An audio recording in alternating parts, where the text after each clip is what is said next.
할렐루야. 우리 임마누엘 교회 성도 여러분, 예배당에서 예배드리시는 분들이나 각 가정에서 예배드리시는 모든 분들 위해 하나님의 은혜와 은총이 충만하게 내리시기를 축복합니다. 아멘. 우리나라에 전등불이 언제 도입됐는지 아십니까? 1887년이었습니다.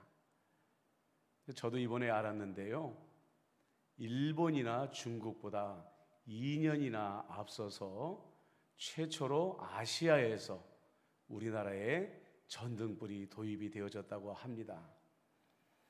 오늘날 우리나라가 왜 이렇게 IT 업종에서 다른 나라보다 빠르게 앞서가는지, 아마 그 저력이 지금 예전부터 시작된 것이 아닌가, 그런 생각도 해봅니다.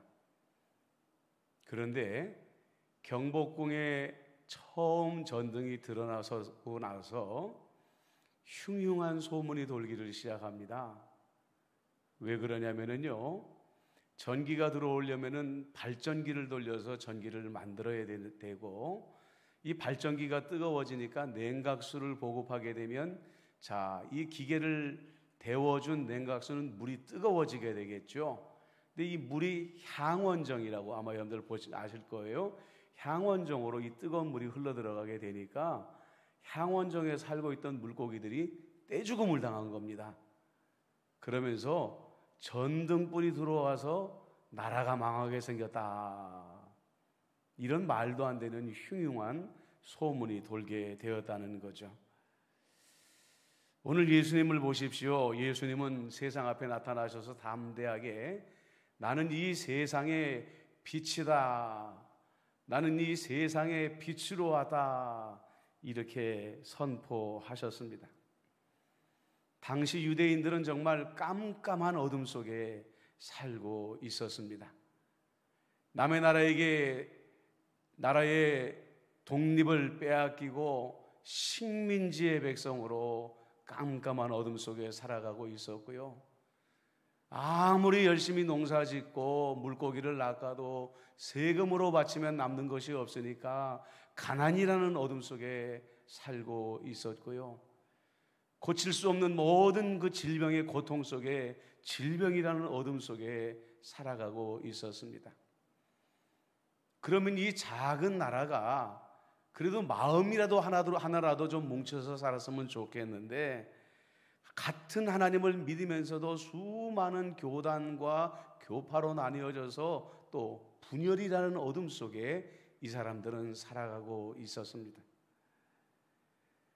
사람들은요, 예수님께서 내가 이 세상의 빛으로 왔다라고 말씀하셨을 때에 그러기 때문에 두 손을 들고 예수님을 환영하는 것이 마땅했습니다. 주님, 우리는 참으로 이 깊은 어둠 속에 있는데 잘 오셨습니다. 우리의 이 어둠을 좀 제발 좀 물리쳐 주십시오 하고 예수님을 환영하는 것이 마땅한 것이었죠. 그리고 예수님은 이미 여러 번 기적을 통하여서 예수님이 이 세상에 빛이 될 만한 자격이 있다는 것을 잘 보여주셨습니다. 그런데 오늘 성경에 보면 예수님을 세상의 빛으로 환영하기보다는 시비를 걸고 있습니다. 네가 네 입으로 세상의 빛이라고 말하는데 증인이 어디에 있느냐, 이렇게 따지는 거죠. 율법에 보면 어떤 일에 대해서 증언하게 될 때 꼭 증인이 2명 이상이 필요합니다. 그런데 놀랍게도 그 율법을 만드신 분이 하나님이신 예수님인데 그 법을 창시한 예수님을 향하여서 증인을 대라라고 그들이 고집을 부리고 있더라는 거죠. 예수님이 굳이 말씀하십니다. 그 증인 중에 한 사람이 나고 또 한 증인이 계시는데 그분은 나를 보내신 성부 하나님이시다. 사람들은 자기들이 겪고 있는 이 어두움을 물리쳐 주실 예수님을 생각하기보다는 율법을 들이댔습니다. 율법을 앞세웠습니다. 그래서 그 빛의 능력을 경험하지 못하고 있더라는 거죠. 우리나라에 최초로 전기가 보급되었을 때에 왕으로부터 신하까지 일반 국민들까지 만약에 서양 과학의 힘이 이렇게 대단한 것이구나, 하루라도 빨리 이 기술을 우리 것으로 만들어야 되겠다라는 생각을 가지고 온 국력을 다 쏟아부어서 그 과학의 힘을 우리가 가지고 왔다고 생각을 해보십시다. 우리는 중국이나 러시아 같은 나라에게 그렇게 무시당하지도 않았을 것이고요, 일본이라는 나라를 빼앗기는 서름을 당하지도 않았을 수 있었을 것입니다. 신앙생활도 마찬가지입니다.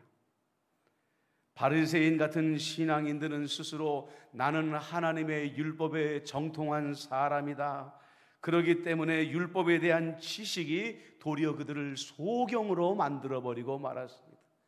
빛이신 예수님이 자기들 앞에서 내가 세상의 빛으로 왔다라고 말씀하시고 계심에도 불구하고 자기들의 지식을 앞세우다가 예수님을 빛으로 누리지 못하고 있었다는 것입니다.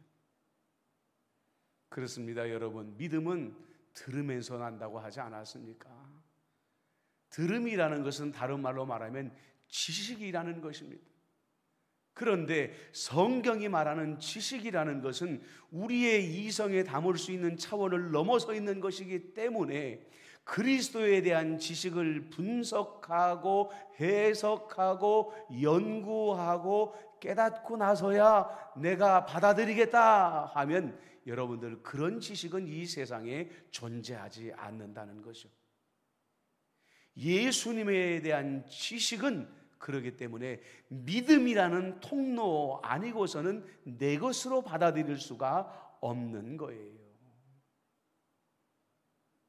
어린 아기들이 젖을 뗄 무렵이 되면은요, 엄마들이 온갖 정성을 기울여서 온갖 좋은 재료를 가져다가 이유식을 만들어서 아기들에게 한 입 한 입 떠먹여 줍니다. 세상에 어떤 아기도 우리 어머니가 도대체 어떤 몹쓸 재료를 가지고 나를 건강을 해치려고 이 이유식을 만든 것은 아닐까, 이렇게 의심을 하거나 그러면서 받아들이지 않는 아기는 없죠. 내가 사랑하는 어머니니까 내 몸에 좋은 것을 주시겠지 하고 처음에는 떼를 쓰고 안 먹으려고도 하다가 결국은 겸손히 어머니를 향한 그 믿음 때문에 그 이유식을 한 수저 받아들이게 되는 것이고요, 그것이 그 아이의 살이 되고 피가 됨으로 말미암아 그 아이는 점점 성장하게 되는 것입니다. 그렇습니다. 예수님께서 내가 세상의 빛이다 라고 말씀하셨을 때에 유대인들은 율법이라는 상식과 그 지식을 내려놓아야만 했던 것입니다. 주님의 말씀을 들을 때에 내 머리로 이해하려고 하는 것이 아니라 주님이 그동안 보여주신 수많은 기적을 통하여 그 기적을 행하신 분이 말씀하시는 것이기 때문에 믿음으로 예수님은 세상의 빛이십니다 라는 것을 영접했어야만 한다는 것이죠. 주님께서 세상의 빛이라는 것은 먼저 예수님은 이 세상에 오셨을 때 사단의 어둠이 지배하는 모든 어둠을 몰아내시고 구원으로 이끄시는 빛으로 오시겠다라고 선언하게 된 것입니다. 그런데요, 예수님은 온 세상이라는 거창한 그 장르만 말씀하시는 것이 아닙니다. 예수님께서 세상의 빛이다 라고 말씀하셨을 때에는 우리 한 사람 한 사람에게 꼭 필요한 빛이 되어 주시겠다라는 의미로 말씀하셨던 거죠. 먼저 우리 예수님은 우리의 길을 정확하게 인도하는 빛이십니다. 우리 하나님은 이스라엘 백성들을 광야에서 낮에는 구름으로 인도하셨다고 했고 밤에는 빛으로 인도하셨다고 그랬습니다. 2000년 전에 유대인들이 각양각색의 어두움 가운데 갇혀 있었던 것처럼 오늘 우리도 수많은 어둠 속에 갇혀서 동서남북을 분간하지 못하고 어디로 가야 내가 살 길을 찾을지 알지 못하는 그런 삶을 살아가고 있지 않습니까? 그때 예수님은 내가 너의 빛이 되어주겠다 하고 찾아오신다는 거죠. 여러분들 바닷가에 가보시면요 등대가 있습니다. 근데 어떤 등대는 빨간색으로 칠해져 있고요, 어떤 등대는 하얀색으로 칠해져 있고요, 또 어떤 등대는 노란색으로 칠해져 있었습니다. 저는 얼마 전까지만 해도 한 가지 색깔로 하면 단조로우니까 그저 여러 가지 예쁜 색깔을 칠해 놓아서 사람들에게 구경거리가 되게 하려고 했나 보다, 그런 생각을 했습니다. 그런데 제가 얼마나 어리석냐면요, 이 등대의 색깔에 관련된 이야기가 초등학교 3학년 교과서에 나오고 있대요. 자, 보십시오 여러분. 하얀색 등대는 밤이 되면 초록빛을 내는데 등대를 기준으로 해서 왼쪽에 암초가 많으니까 내 오른쪽으로 들어와라, 그런 신호를 내는 것이라고 합니다. 빨간색 등대는요 빨간 불빛을 비치면서 내 오른쪽에 암초가 많으니까 왼쪽으로 들어와라 라는 표시를 한다는 거예요. 노란색 등대는 노란 빛을 내는데 아예 내 주변에는 암초들이 많으니까 내 근처로는 얼씬도 하지 마, 이런 표시를 한다는 거죠.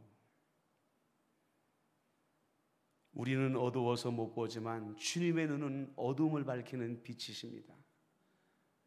그렇기 때문에 내 인생의 배가 항해할 때에 멈춰야 될 때가 있으면은 노란 빛을 발산하시면서 거기 멈춰야 된다라고 말씀하시고요, 내가 왼쪽으로 가야 할 때는 왼쪽으로 빛을 비춰주시면서 이제 내 배를 왼쪽으로 운항해야 되겠구나 가르쳐 주신다고 하시고요, 내가 오른쪽으로 운항해야 될 때 예수님은 오른쪽으로 빛을 비춰주시면서 그리로 가야 내 배가 침몰하지 않는다라고 가르쳐 주신다는 거예요.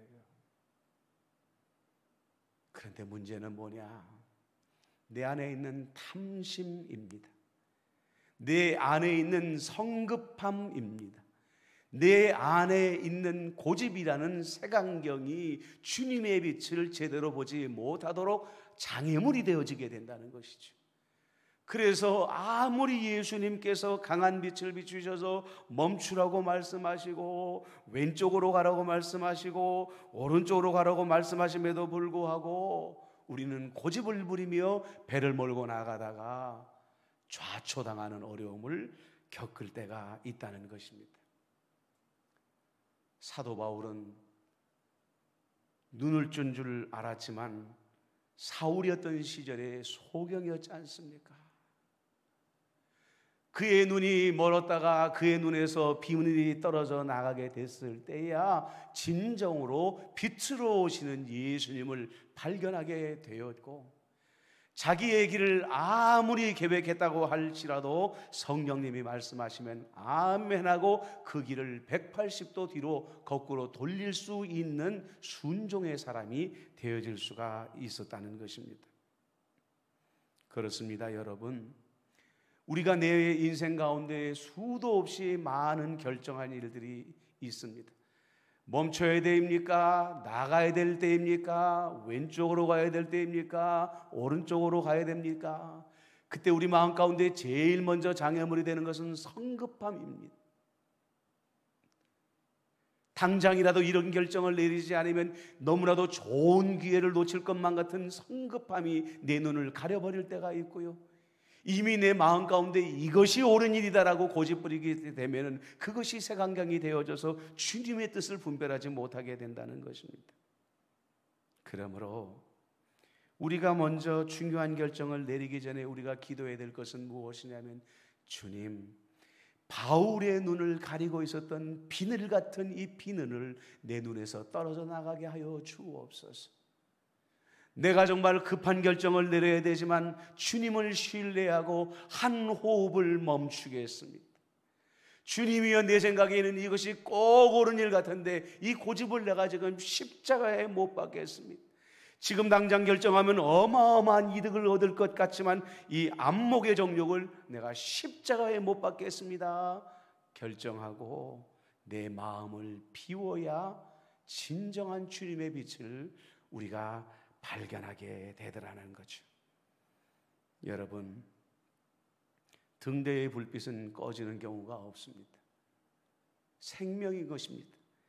예수님의 빛도 꺼지는 경우가 없습니다. 우리의 삶을 구체적으로 비추고 계십니다. 날마다 우리의 눈이 열려져서 주님이 비추시는 아름다운 방향으로 나감으로 말미암아 항상 우리에게는 좋은 일이 일어나게 되기를 주님의 이름으로 축복합니다. 그리고 예수님의 빛은 우리를 치유하시는 빛이라고 여러 번 말씀하십니다.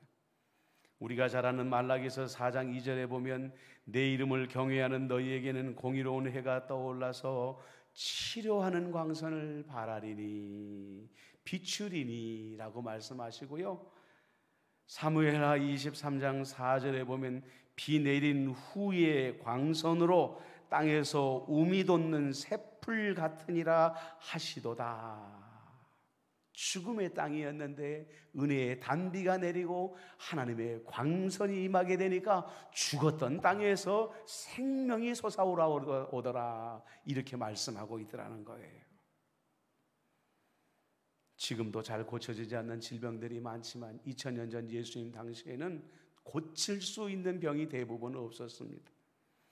그럼에도 불구하고 예수님이 가시는 곳에마다 치유의 역사가 일어났습니다. 도리어 오늘날 첨단의 의학의 기술을 가지고도 고칠 수 없는 환자들이 예수님의 손길이 닿기만 하면 치유가 되어졌고요, 하물며 죽은 자들에게도 예수님의 말씀처럼 광선이 비쳤을 때에 땅에서 우미 돋는 새풀 같은 부활의 역사가 일어나기도 했더라는 것이죠. 오늘 이 시대에는 우리가 예수님에게 육체의 질병만 치유해 주세요 라고 말하는 그런 시대가 아닙니다. 사람들은 몸이 아픈 것보다도 이 시대는 마음이 너무 아파서 힘든 시대입니다. 영혼이 너무 고통스러워서 힘든 시대인 것이죠. 우리 어르신들과 대화를 나누다가 보면은 세상이 살기는 참 편해졌는데 이상하게 살기가 편해지면 편해질수록 외로워지는 것 같아, 이런 말씀들을 참 많이 나눕니다. 제가 어렸을 때만 해도 명절이 되면은 한 집안의 명절이 아니라 제가 서울에 살았음에도 불구하고 동네의 명절이 되어져 가지고요, 뭐 송편을 하면 그 동네 온갖 집의 송편 맛을 다 보고, 뭐 송편 갖다 주면 절대로 빈 그릇 안 주고 거기다가 또 다른 송편 가득 채워서 주고, 그래가지고 한 집안에 그냥 뭐 먹고 남을 정도로 송편이 쌓여지고 말이죠. 누구 집에 아무개가 아프다 그러면 또 온 동네에 소문이 나가지고 와가지고 뭐 좋은 음식 갖다 주고 좋은 병원 소개해 주고 좋은 약 갖다 주고 하면서 상부상조하면서 외로울 틈이 없었어요. 그런데 제가 사는 사택만 해도 옆집에 누가 사는지를 알지를 못해요. 3년 살다가 어느 날 보면 딴 사람이 또 들어와 있고, 2, 3년 살다가 보면 또 옆집에 또 다른 사람이 들어와 있고, 이러니까 뭐 이웃사촌이라는 말은 이제 우리에게는 존재하지 않는 옛말이 되어버리고 말았습니다. 그런데요, 예수님의 치유하는 광선은 사람이 주지 못하는 마음의 결핍, 사람이 채워주지 못하는 영혼의 결핍도 주님의 빛은 채워주신다는 이야기입니다. 놀라운 것은 뭐냐면요, 여러 가지 자료들을 찾아보니까 이 빛이라는 것이 요즘에 의학에 굉장히 중요한 수단으로 활용되고 있다는 겁니다. 물론 그냥 일반적인 빛이 아니라 굉장히 여러 가지 과학적인 수단과 방법으로 개발한 빛인데요. 이 빛으로 암을 고치기도 하고요. 이제는 이 빛으로 치매를 고치는 수단이 되어지기도 하고요. 또 이 빛으로 심각한 우울증을 앓고 있는 이들도 이 빛으로 고치는 수단들이 지금 계속해서 발명되어지고 있다고 합니다. 요즘 우리가 코로나19 때문에 몸만이 아니라 마음의 외로움도 겪고 있잖아요. 코로나 블루라고 말합니다. 제가 우리 연만하신 권사님들, 장로님들에게 전화드릴 때는 꼭 드리는 말씀이 뭐냐면, 밖에 나가기 무서우면 거실에서라도 계속 제자리 걸음이라도 좀 하세요. 그리고 베란다에 가서라도 꼭 햇빛을 쬐셔야 됩니다. 그래야 마음의 병이 없어집니다. 라고 이렇게 말씀을 드리거든요. 여러분, 그러면 예수님이 우리의 마음에도 빛을 비추시고 우리의 영혼에도 빛을 비추신다고 하는데, 우리는 그 빛을 어떻게 받아들여야 될까요? 병원에 가서 빛으로 치유받는 것도 아니고 베란다에 햇빛을 받는 것도 아니고, 어떻게 해야 예수님의 빛을 우리 안에 받아들일 수 있을까요? 하나님의 말씀을 읽으셔야 됩니다. 눈이 침침해서 읽기 어려우면 여러분들 요즘에 성경 말씀을 녹음해놓은 테이프들이나 파일들이 얼마나 많은지 몰라요. 하루 종일 성경 말씀을 들으십시오. 그리고 그 빛을 우리의 영혼에 더 깊이 받아들이기를 원한다고 한다면 한 구절이라도 좋으니까 하루 종일 암송하시면서 여러분들 그 말씀을 묵상해 보십시오. 그 말씀의 빛이 우리의 영혼의 어두운 곳까지 깊이 파고 들어가지고요, 여러분들의 영혼의 그 비어있는 곳을 환하게 비춰준다는 말이에요. 그리고 여러분, 에베소서의 말씀 잘 아시죠? 5장 19절의 말씀에 보니까 시와 찬송과 신령한 노래들로 서로 화답하며 너희의 마음으로 주께 노래하며 찬송해라, 이렇게 말합니다. 여러분들, 찬송은요, 예수님의 빛으로 샤워하는 것과 같은 역사가 일어나게 되는 거예요. 우리의 영혼에 염려의 때가 묻어있고 근심의 때가 묻어있고, 사단이 틈만 나면 우리 안에 가지를 뿌려가지고 불안하게 하고 두려워하게 하고 했을 때에, 여러분들 그것을 가장 쉽게 깨끗이 씻어내는 것이 뭐냐? 영적인 샤워가 뭐냐? 찬송 부르는 거예요. 사울 왕이 불안과 두려움에 벌벌 떨 때 다윗이 와서 수금을 연주하면 그 어둠의 영이 아이쿠야 하고 떠나가 버리지 않았습니까? 우리의 입술에 찬송이 멈추는 그 순간에 여러분들, 사단의 가라지는 우리 안에 뿌려지게 되는 거예요. 그래서 우리는 열심히 찬양을 부르고 듣고 해야 여러분들, 우리가 날마다 우리의 영혼을 깨끗이 씻어냄으로 말미암아 주님의 치유하는 강선이 우리의 온 마음과 온 영혼에 비춰지게 되는 거죠. 그리고 여기에 한 가지 더 해야 될 게 있어요. 뭐냐? 서로 화답하라 그랬어요. 서로 화답하라.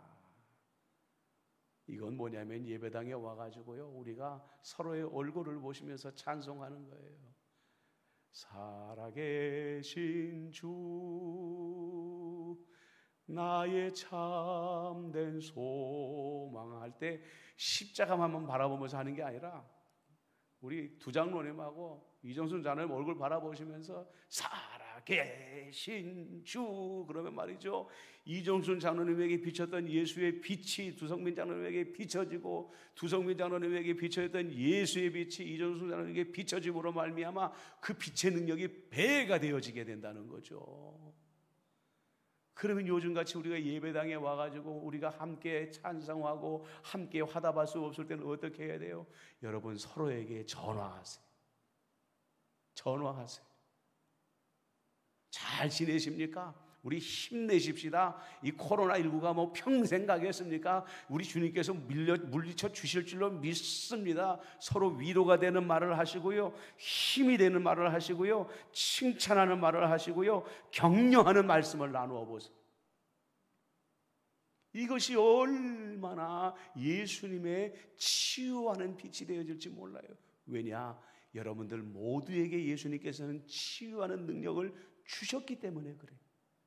우리가 굳이 손을 얹어 기도하지 아니하여도 우리가 누군가를 향하여 힘이 되는 말을 하고 격려가 되는 말을 하고 예수의 이름으로 기도해 주게 되면요, 여러분들에게 있는 치유의 능력이 그 통화하는 사람에게 들어가게 되어 있더라는 것이죠.